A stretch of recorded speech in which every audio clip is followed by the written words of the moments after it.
నమస్తే welcome to పురా local ప్రస్తుతం మనం హైదరాబాద్ సెంట్రల్ యూనివర్సిటీ గేట్ దగ్గర మెయిన్ ఎంట్రన్స్ దగ్గర ఒక విద్యార్థితో ఉన్నాము. చెప్పండి మీరు అంటే ఏం చేస్తున్నారు ఎస్యూలో అంటే ఏ ఇయర్ ఏం చదువుతున్నారు ఏ కోర్స్ చేస్తున్నారు? నేను యాక్చువల్ గా స్టూడెంట్ ని కాదండి, మేము పక్కన బయట నుంచి సపోర్ట్ కి వచ్చినాం. ఏబీ బీజేవైఎం తరపు నుండి వచ్చినాము. యాక్చువల్ గా మా వాళ్ళందరినీ హౌస్ అరెస్ట్ చేసేసి మా లీడర్ ఎవరైతే ఉన్నారు కదా రవికుమార్ యాదవ్ ఆయన కూడా హౌస్ అరెస్ట్ చేసేసిండ్రు. మేము అసలు ఇక్కడ సిచ్యువేషన్ ఏంది అని చూడడానికి వస్తే ఇక్కడ చాలా భయంకరంగా అయిన వాతావరణం అండి. స్టూడెంట్స్ ని మీరు చూసుకుంటే ఆల్రెడీ వీళ్ళని ఇప్పుడు ఏమంటలేదు, ఇప్పుడు అంత ఫోర్స్ లేదు, కానీ ఆల్రెడీ ఒక 10-20 వ్యాన్స్ స్టూడెంట్స్ ని పట్టుకొని గుంజుకెళ్ళని వాళ్ళని డీల్ చేసే విధానం మేము చూసి మా మనసు కలుపుకోమని అదే అవుతుంది. స్టూడెంట్స్ ని ఇప్పుడు రేవంత్ రెడ్డి గారు ఒక స్టూడెంట్ యూనియన్ నుంచి వచ్చిన వ్యక్తే, మీరు స్టూడెంట్స్ మీద ఈ దౌష్టికం అనేది కరెక్ట్ అయితే కాదు. బీజేవైఎం ఆధ్వర్యంలో ఇక్కడ ప్రొటెస్ట్ ఉంది, మరి ఏమైంది? ప్రొటెస్ట్ ప్లాన్ చేసామండి, అదే చెప్తున్నాను కదా, ఎక్కడికక్కడ మమ్మల్ని హౌస్ అరెస్ట్ చేసేసాం. మేము కూడా ఇప్పుడు ఏదో నార్మల్ వ్యక్తి లాగా కామన్ పీపుల్ లెక్క వచ్చేసాం, ఏమి కడవగిన లేకుండా వచ్చినాం కాబట్టి మేము ఇది దాకా వచ్చినాం, లేకపోతే మమ్మల్ని అక్కడనే అరెస్ట్ చేసేస్తున్నారు.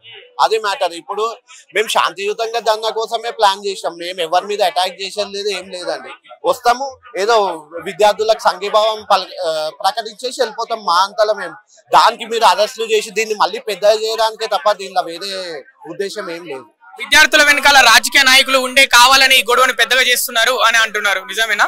ఇప్పుడు విద్యార్థులు చదువుకున్న వాళ్ళండి, విద్యార్థులు ఎవరేం చెప్తే అది వినేసి ధర్నాలు చేసే మనుషులు అయితే కాదు. వాళ్ళకి కొంచెం సెన్స్ ఉంటది, వాళ్ళు చదువుకుంటూ దేని మీద ధర్నాలు చేయాలి దేని మీద చేయొద్దు వాళ్ళకి. ఎస్యూ ప్రతిరోజు ధర్నా చేసుకుంటూ అయితే కూర్చోదు కదా ప్రతిరోజు స్టూడెంట్. వాళ్ళకి ఏది అవసరమో ఏది కాపాడుకోవాలో దాని మీద ఉద్యమాలు చేస్తారు. డెఫినెట్ గా వాళ్ళకి ఆ హక్కు ఉంది, ఎవరో చెప్పినంత మాత్రాన చేసే వ్యక్తులు అయితే కాదు. మరికొంతమంది అంటే స్టూడెంట్స్ ముసుగులో విద్యార్థుల ముసుగులో వచ్చి కూడా పోలీసుల మీద దాడి చేశారని వార్తలు వస్తున్నాయి బయట. ఏసీపీని కొట్టారని నిన్న వార్తలు కూడా వచ్చినాయి, అది ఎంతవరకు నిజమంటారు? అంటే మీ దృష్టికి వచ్చిందా బీజేవైఎం దృష్టికి?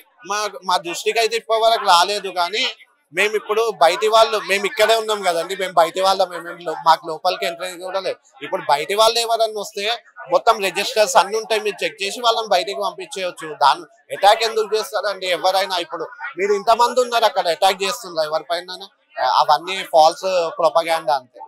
అంటే ఇది ఏదైతే ప్రొటెస్ట్ ఉందో దీన్ని తొక్కి పెట్టేద్దామనే ఈ విధంగా చేస్తారా పోలీసులు? తొక్కి పెట్టి అదే అండి, ఇప్పుడు తొక్కి పెట్టి ఆ 400 ఎకరాలు ఏవైతే ఉన్నాయో అవి గుంజుకోవాలన్నదే వీళ్ళ ప్లాన్. ఇప్పుడు స్టూడెంట్స్ ఆ ల్యాండ్ తోనే ఏం చేసుకుంటారంటే ఏం చేసుకోరు, వాళ్ళకి అవసరమే లేదు. వాళ్ళ కోర్స్ అయిపోగానే ఎక్కడోళ్ళు అక్కడ వెళ్ళిపోతారు. అట్లాంటిది వాళ్ళు ధర్నా చేస్తుందంటే దాని వెనకాల మనం ఆలోచించాల్సింది చాలా ఉంది కదా. ఇక్కడ 400 ఎకరాల జాగా, ఇది 370 స్పెసీస్ ఆఫ్ ఎనిమల్స్ ఉన్నాయి, ఎన్నో రకాల చెట్లు ఉన్నాయి. వాళ్ళు దానికోసం వాళ్ళు చేస్తున్న పోరాటం దానికోసమే. వాళ్ళు ఎంతసేపు మీరు వాళ్ళ స్పీచెస్ వింటే దాని గురించే మాట్లాడుతున్నారు తప్ప ఆ ల్యాండ్ ఏం చేసుకోవాలి మేము తర్వాత ఇప్పుడు వాళ్ళు పెట్టుకొని ఏం చేయలేరు. కానీ ఎందుకు పోరాడుతుంది? ఇంత మంచి బయోడైవర్సిటీ ల్యాండ్ ఇది, అదే నలుగురికి ఉపయోగపడుతుంది. ఆల్రెడీ సిటీ మొత్తం కాంక్రీట్ జంగల్ అయిపోయింది. నువ్వు ఇంకా ఉన్న ల్యాండ్ ఉన్న పచ్చదనాన్ని కూడా నువ్వు కాంక్రీటే చేసేస్తా అంటే నువ్వు పబ్లిక్ కి చేసేది ఏముందాడా? ముఖ్యంగా ఏంటంటే జింకల గురించి అలాగే నెమళ్ళ గురించి సంబంధించి నేను ఒక వీడియో రిలీజ్ అయింది. జేసీబీలు తవ్వుతుంటాయి తీస్తుంటాయి క్లీన్ చదువు చేస్తుంటే, అంటే ఎలా అనిపించింది మీకు ఆ వీడియో చూసాక? అది చాలా హృదయ విదారకం అండి. ఇప్పుడు అవి ఉండే ల్యాండ్ ని నువ్వు చదువు చేసేస్తుంటే అవి ఏడికెళ్తాయి. ఇప్పుడు నెమళ్ళు మనము మీరు పొద్దున్న లేవగానే నెమళ్ళ కూత వింటే అది ఎంత ప్లెజెంట్ గా ఉంటది. మీకు జింకలను చూస్తే కూడా అంతే ప్లెజెంట్ గా ఉంటది. నువ్వు అట్లాంటి స్పెసీస్ ని ఇంత హింస పెడుతున్నావు అంటే నువ్వు అసలు ఏం చేయాలనుకుంటున్నావో మనకైతే అర్థం అవుతుంది. అంటే మరి ఈ ల్యాండ్ ఎందుకు తీసుకుంటుంది ప్రభుత్వాన్ని మీకు అనిపిస్తుంది? ఇప్పుడు అదే ల్యాండ్ తీసుకొని దేనికో డెవలప్మెంట్ కి ఇస్తాడండి. డెవలప్మెంట్ కి ఇచ్చినోడు బాగుపడతాడు, పబ్లిక్ ఏం యూజ్ లేదు దాంతో.